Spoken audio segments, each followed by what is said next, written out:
มาขายมวยเนาะพี่น้องมากับร้านสายมาพอเบาอันไปดีมาก็ไปมาคนเดียวมันหล่อถ่ายคลิปเพิ่นมาหล่อถ่ายคลิปเนาะพี่น้องโมวน้อมเองเนาะไปซิมเขาไปเบิ่งแต่น้ำมวยจะนะครับเขาเลย50คือสิเขาอยู่บ่50บ่ลองเบิ่งมีเพราะว่ามีนักมวยมานำดิเอานักมวยมานำแล้วเขาไปก็บวกนักมวยแม่นคนลายเนาะพี่น้องนี่นักมวยเฮา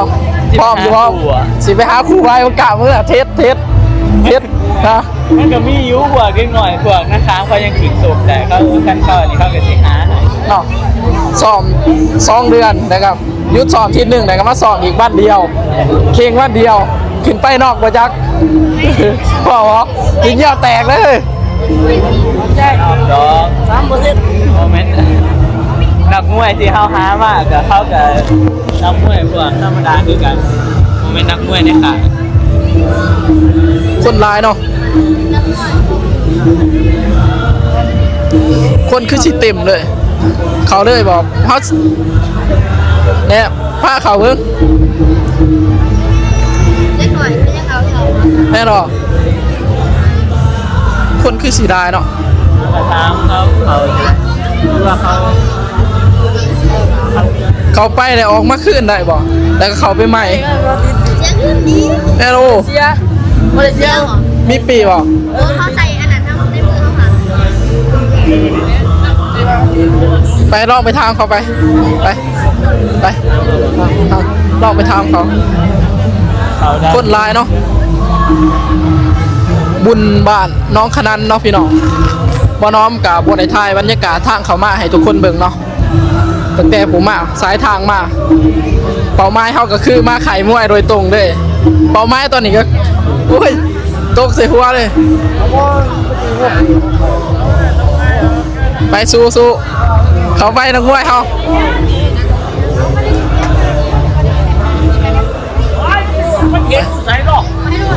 ลองไปทำเบิ่งก่อนมาสิคุณลายเนาะ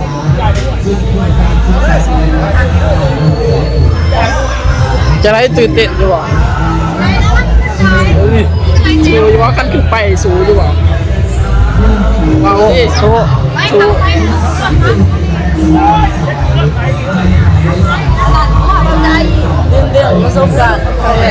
คนลายเนาะพี่น้องเบิ่งมันคนสิได้กว่าลำบงสำได้นี่เบิ่งตีคนเด้งเขาเนี่ยเราไปเชียร์ไปอ๋อนักขามนักขามลายเนาะนักขามลงลายเนาะ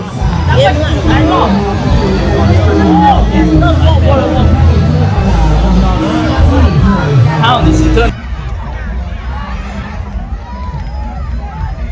กูนี่เด็ดหน่อยกูนี่เก่าเว้ย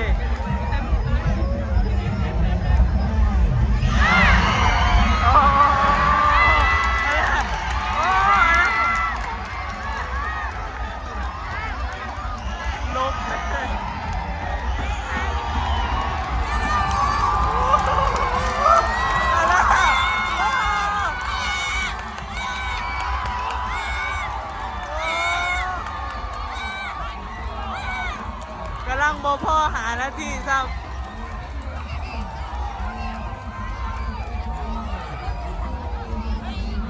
มา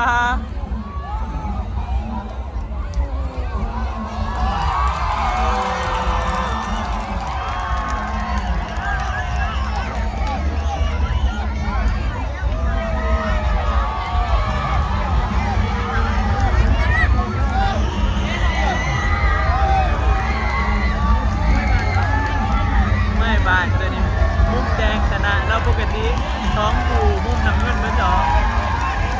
คู่นี้มีไง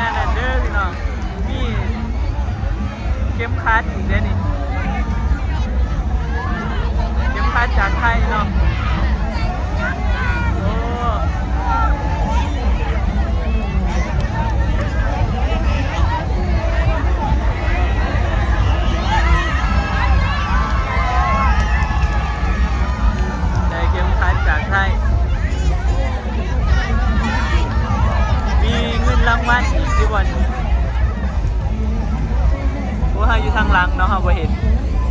เขาถ่ายหูทางเบื้องนะ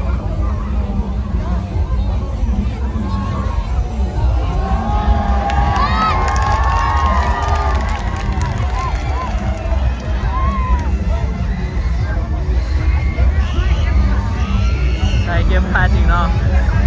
โอ้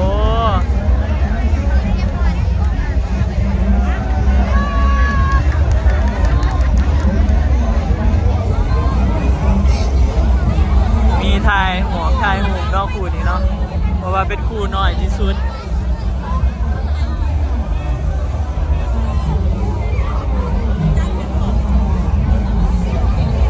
คนก็ร้ายครับพี่น้องครั้งแรกมี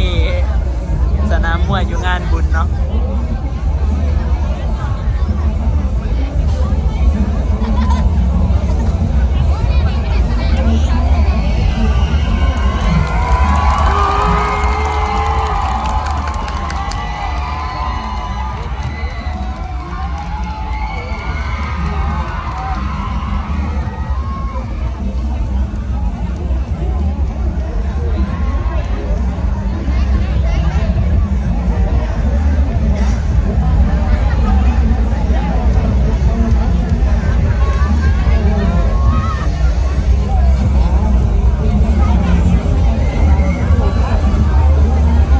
จบไปพี่น้องเอ้ยก็ประมาณนี้เนาะในงานก็สิประมาณนี้แหละก็มียังที่มีคู่อยู่แต่ว่าเฮาก็ถ่ายเอาซ้ำนี่แหละเนาะพี่น้องเดี๋ยวเฮาสิออกไปนอกแล้วแหละบัดนี้เฮาก็ถ่ายเบิ่ง3คู่เนาะมีนอกคู่1คู่2ก็บ่ได้นอกเนาะแต่ว่าจบไว้มวยคู่สุดท้ายนี่น้อยกว่าหมู่เนาะ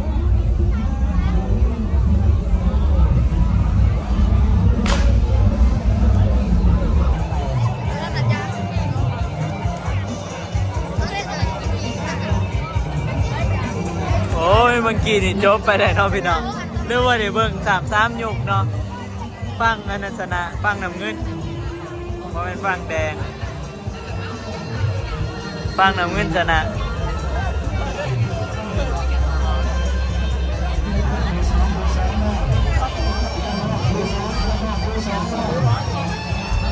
ว่าคนแห่งร้ายปะนี่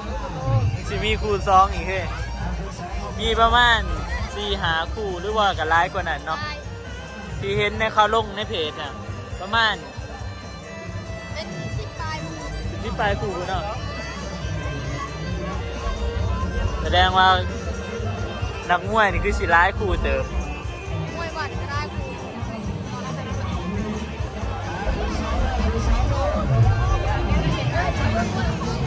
ต่อไปยกที่2ฝ่ายแดงขุนเมืองเซ่นำกันหอยไส้หน่อยหอยไส้หน่อยยาวเข้าไป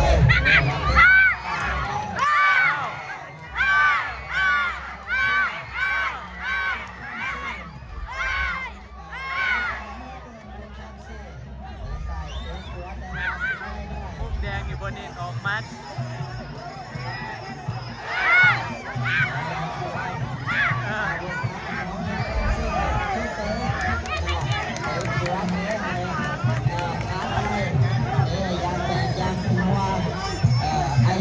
โอ้มีไลฟ์สดอีกวะเนี่ย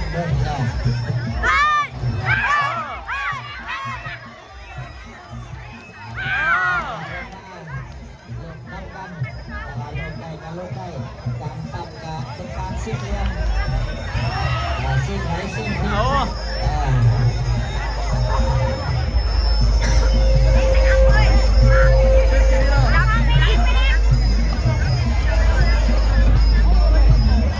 ้เท่นั่นเลย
ร้าย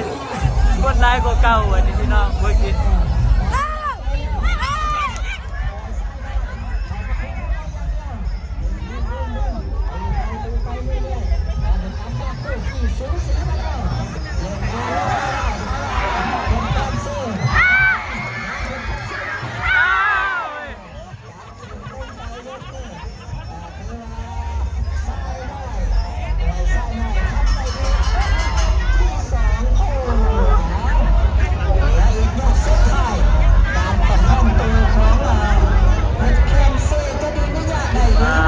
คนร้ายเลย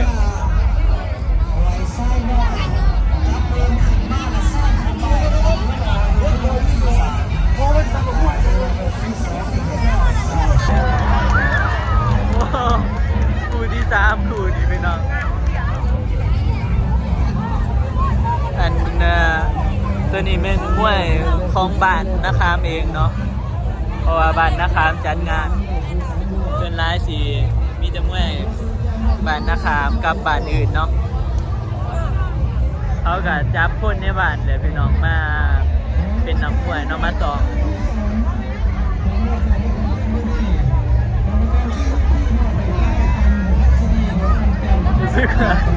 ซื้อว่าโตหน่อยคู่นี้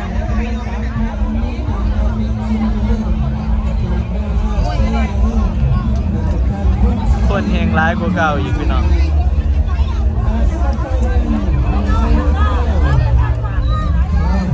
เดี๋ยวมาถามเบิ้งคู่นี้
ขนาดเลยโอ้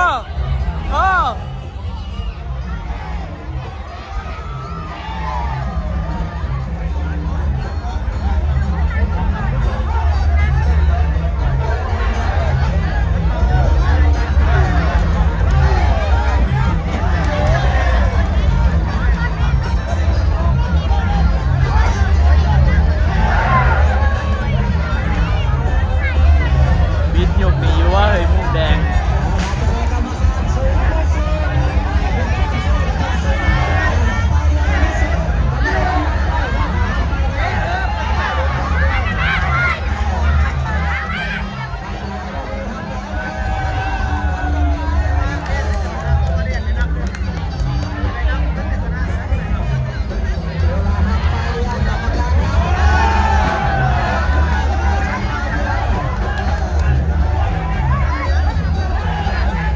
ถึงนับ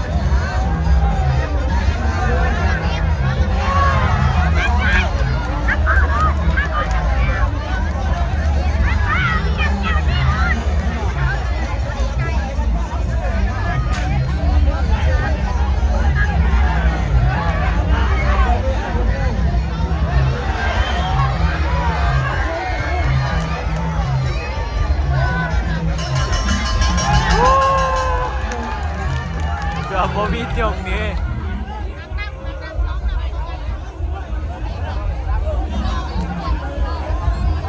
นะเขาเป็นมวยกว่านะพี่น้องมุมน้ำเงินนะ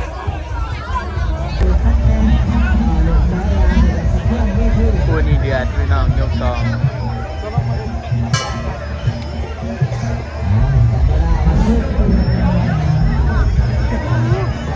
นอกไปจักเนาะคู่นี้นอกไปจักพี่น้อง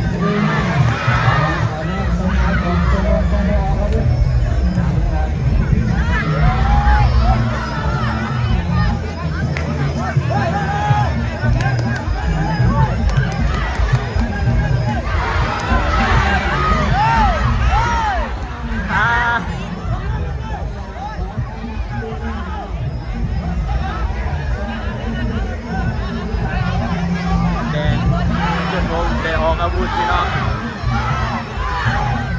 วันแดงจะไม่ได้ออกอาวุธ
นอกเลยปลายข้างดูนี่ปาดพี่น้อง